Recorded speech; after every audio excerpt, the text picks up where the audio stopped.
Well, the holidays have come and gone once again, but if you've forgotten to get that special someone in your life a gift, well, Mint Mobile is extending their holiday offer of half off unlimited wireless. So here's the idea. You get it now, you call it an early present for next year. What do you have to lose?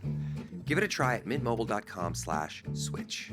Limited time 50% off regular price for new customers. Upfront payment required. $45 for 3 months, $90 for 6 months, or $180 for 12-month plan. Taxes and fees extra. Speeds may slow after 50 gigabytes per month when network is busy. See terms.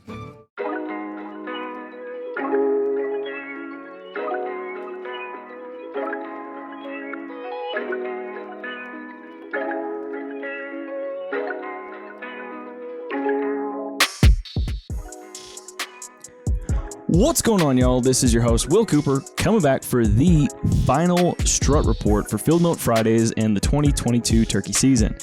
On today's episode, we've got Pete Muller from NWTF to come on and talk about a last-minute trip that he decided to take up to Washington State, chasing after some birds outside of Spokane. So we're going to get a little bit of the skinny on how the birds were acting, what was going on there, and how to go after birds if you're doing that yourself. There's not much time left, and turkey seasons have pretty much finished up, or they're winding down across the nation. There's a couple of states that they're going to go through into June, but nonetheless, we got Pete on here to talk about turkey hunting and kind of how to take the information that you've gotten this turkey season, process it, and then take that and move into the fall and the 2023 season. But nonetheless, we got Pete on here talking turkey hunting, last Strut report 2022. Hope you enjoy. Well, dude, let's dive into it. Let's talk birds in Washington and then Tennessee too. But first, man, let's dive into that. What spurred you to just do that? I don't know, man. I think it's the love of the gobble and not wanting turkey season to end. Yeah. There's always one more place you can go. Obviously, down here in South Carolina, our season ends. Our season ends on August or on April 30th, and I didn't really get a lot of chance to be around here for season, just with travels and work and everything like that. But it's something that, it's something that when you enjoy it as much as you can, and you enjoy being in the woods, you're always willing to take one extra step and go somewhere new to experience something new. So yeah. Well, man, tell us, what were the birds doing? Were they on fire? The thing that I've kind of heard from people across the nation is it seemed like birds stayed in their winter flocks a lot longer than what they've seen. And then it just kind of seemed like things broke loose for a week or two. And then all of a sudden it just kind of, things shut off. So I can only speak to the little bit of time that I was there in Washington State. But for the encounters that we had, came across one group of gobblers in the afternoon. It was about 3 of them that were just kind of all out on their own. But that first evening, we also came across one gobbler and about 4 or 5 hens. But the next day, where I hunted from basically sun up until it was time to jump on a plane, it was larger flocks. I mean, it was toms, jakes, and hens all in one big group, and not really responding to calls, doing a little bit of talking on their own. Yeah. But not really responsive. It was more tactical, using terrain and trying to get in on the birds more than anything to be able to seal the deal that second day. But from what I understood from talking to the people that I hunted with, they said that it had been kind of like that. They had a much cooler spring. Things hadn't really warmed up to the temps that they were ready for yet. I mean, there were still spots where they said that they were, they had snow not too long before. And I think the highest the temps got over there in Spokane, where I was about 55 during the couple days that I was there, with overnight lows in the 30s. Dang. Where they said that that's not really typical for them. So I could see how that could keep the dynamics from, your flocks from changing like they're supposed to. Now, the guys that I hunted with did say they had like 1 or 2 days of really, really good gobbling about a week before. But I was surprised to not see those birds, the male birds, split off from the hens by middle of the afternoon. I mean, it was still 2:33 when I tagged my second bird. And again, it was still a full flock at that point. Damn. So what was on the birds that you killed, what run us through what happened. Were they coming in silent? Were they birds that were just going nuts, ready to die? Like, run us through it. Yeah, man. My trip out to Spokane was a little bit rough. I was supposed to get there at 11 in the morning, and immediately I was going to land, jump in a truck with somebody and hit the field and go hunting.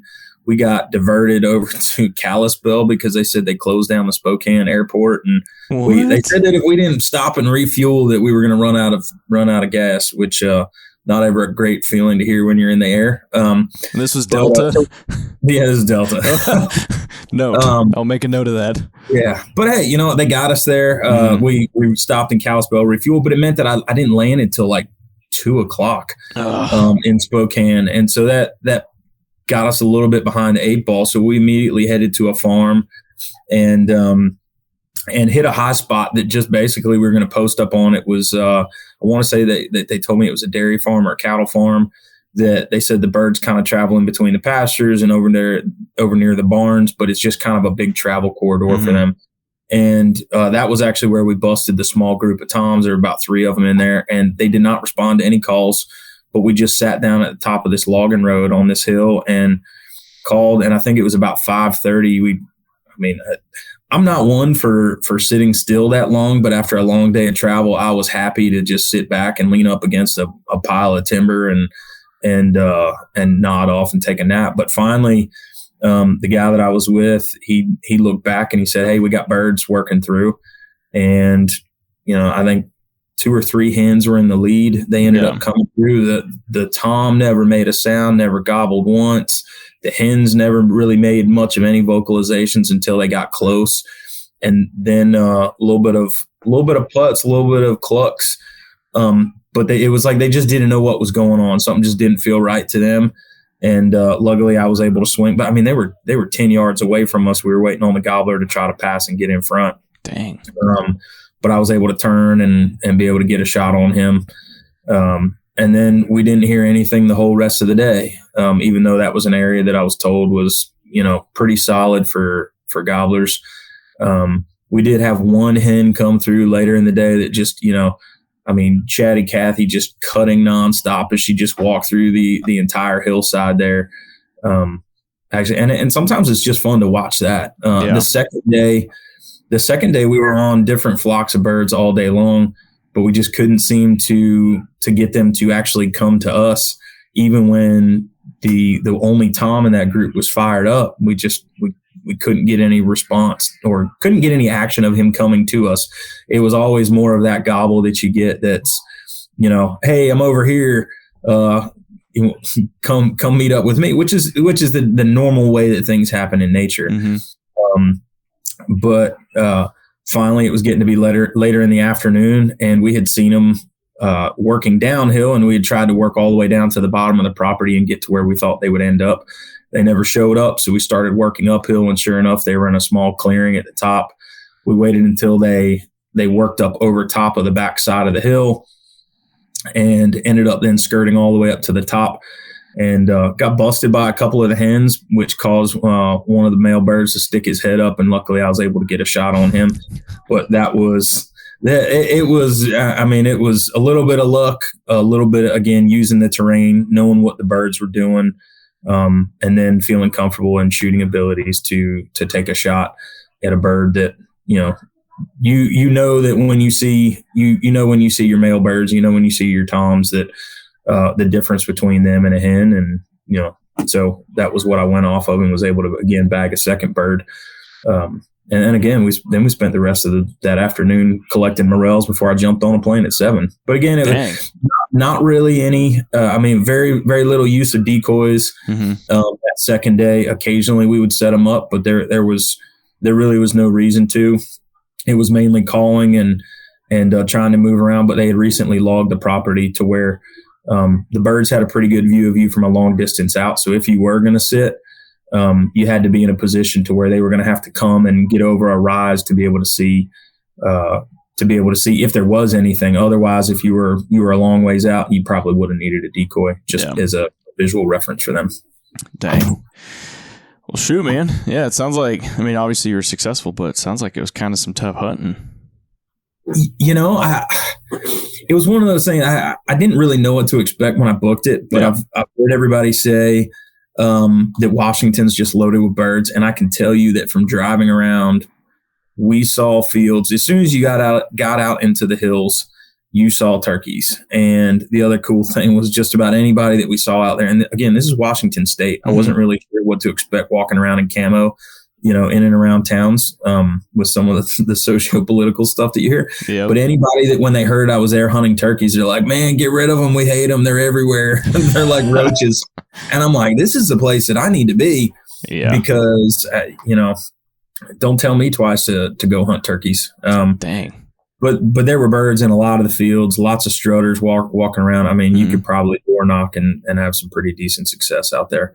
But, you know, still to come away with some success in a little bit more than 24 hours or two birds and being on the ground in 24 hours, that's not bad at all. I'll take that any day of the week. Heck yeah, man. Well, other than Washington, I know you were in Ohio a couple of weeks ago, so we did a report on that. But have you hunted anywhere else south? Like, have you gotten to hunt at home in South Carolina, Tennessee, or anything? Or I did, and again, obviously things have been out here for a while, but it was off and on here. I got a chance to take my son out at the very end of the season with a buddy of mine. Yeah, and it was another one of these things where, you know, we thought if anything that would be the day that they were on fire.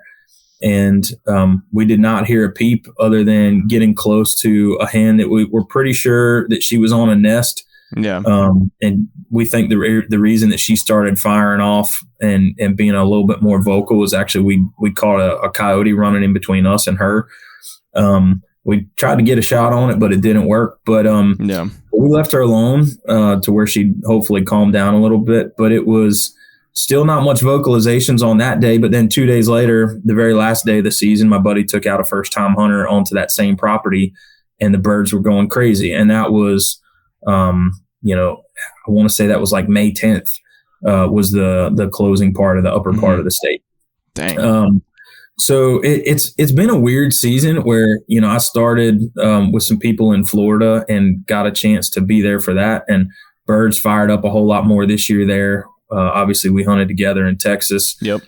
Birds there were a whole lot more vocal than I saw them there last year at that same time. Ohio was a little bit tough on vocalizations. I think Bob probably covered that. But, you know, again, that was opening week and temps were still a little bit down. Yeah. But heard good things from people that hunted in Tennessee. Unfortunately, I didn't get to make it there. But they said the birds were talking this year, and that's always a good thing because us as turkey hunters, that's like a huge measure of success or measure of satisfaction in the woods is at least hearing birds. If you see them, great. If you get to kill one, even better. But if you even just get to hear birds talking, a lot of times that's enough to make a great morning. If nothing works out right. So heck yeah, man. Well, this is the last Strut report of 2022, and so what's kind of some closing advice, if you will, that you would give to the listeners that, you know, they might have a week left, or let's say their season's closed and they're just kind of reflecting on the season. What's some advice that you might have looking forward into 23? There's a couple things. First off, I would say if you're still itching to get out and go chase birds, the Pacific Northwest or the Northeast, go hit those places. The birds are far more abundant there. They're actually seeing upticks in populations, but there's not as many turkey hunters in those places. But there still are places to chase birds all the way until I think it's January 4th. So don't let your season close in your own state keep you from chasing birds one last time. Otherwise, you got to wait a whole year. And I know that's something that I don't ever like doing. I wish I could rewind it as soon as turkey season's done and go all the way back to March and get ready to start it all over again. But then the second thing is obviously anybody who turkey hunts, we care about the resource. We care about there being birds for generations to come. And I think that there's a lot of things that we can do, whether it's working to better the habitat on our own places that we have, whether it be private land, leases, or it's getting involved with your local state agency to make sure that you're helping out with poult surveys, you're doing your harvest reports, all those things, because all those pieces are very important to those state agencies establishing the bag limits and the seasons for the following year. And again, we want them to have the most information possible to where they can make the best season possible for all of us. And the more data they have, the better they're accurately able to set limits on everything. And that's really where we want it to be, to where those birds can be around for generations to come. The other thing is get involved with Turkey Federation in some regard, whether it's just buying a membership or it's trying to get involved in your local chapter and figure out ways to help foster hunter recruitment of kids, new demographics, or it's just doing that part to help make sure that a little bit of your money can end up going towards conservation work, delivered at a pretty high clip back to on the ground conservation work. So I guess that's three things, but hey, that works, brother. Yeah, man. Well, man, I love it, dude. I love it. I love, this. We got to share a turkey camp together in Texas. That was a fun time, and it sounds like you had a good season. And so, man, just appreciate you hopping on the podcast to give the last Strut report for 22. Well, hey, man, I definitely appreciate it. I think for me, looking back on my own season, I think the coolest part about the whole thing is that, I had a little bit of success on my own, and I planned some trips here and there to try to get birds of my own. Yeah. But I was a part of, I think it was 6 or 7 first-time turkey hunters getting their very first bird or having their very first trip to the woods, including my oldest daughter's very first bird. And if I never kill another turkey in my life, her getting a chance to get a bird is something that trumps anything that I'll ever accomplish in a single season. And I think if we get to the point like that as turkey hunters, to where we're just as excited to watch others bag a bird as we are to punch a tag for ourselves, then we're in a pretty good spot. Heck yeah, dude. I mean, you were a part of Jenna's first time, first shot. She gets not only 1, but 2 turkeys. And one of those toms had a double beard. That's tough to beat. That's going to be a tough one to beat. But the crazy thing is she's itching to get back out and go again. Yeah. I was actually talking to her not too long back and was telling her about heading to Washington, and she's like, "I'm so jealous." So again, I mean, that's somebody that one time out has caught the bug and they're ready to go again. And I think she even went with some of the other folks. Abram from Tennessee, I think she went with him once or twice to chase birds. So I saw that. Hey, We've created a monster there. Should be chasing birds for years to come. And that is okay. Absolutely, man. Now, that's going to be on a series that y'all have at NWTF. What's that called, and when can we expect to see that? So right now, we're wrapping up our Turkey Call TV season. Actually, well, I say wrapping it up, but I think we're on the front end of actually launching it. But the series with Jenna and the other folks from Texas, that is dubbed Gobblers and Guitars. And that'll be coming early summer as we get a chance to launch those 3 main episodes that chronicle first-time turkey hunts, first-time turkey killing, and then first-time hunting turkeys for Jordan Rowe outside of the state of Georgia. So that was a fun hunt. A lot of firsts on that trip, which was really pretty cool. And then just a little bit of good tunes. So can't complain about that, man. No, sir. No, sir. Man, really appreciate you taking the time out of your day to hop on and talk turkey with me. Absolutely, buddy. I'll be happy to do it again anytime. There you go, everybody. That was the last Strut report for the 22 season. We just want to thank Pete for hopping on and talking turkeys, Washington birds, and talking NWTF a little bit and how to process, download, and go into the next turkey season. So we just want to thank all of y'all for tuning in to the Strut reports for the 2022 season. We've got some really cool Field Note Fridays that are going to be coming up through the rest of this summer. We're going to be talking bow hunting, summer scouting for whitetail, getting ready for the mountains, and there's going to just be a plethora of information that we're going to be bringing to y'all with some very experienced guests. And so make sure, if you're not yet, that you're subscribed, rate, review, and don't forget, y'all, if y'all have got some topics or people that you think would be great for us to talk to, send me an email, podcast@huntstand.com.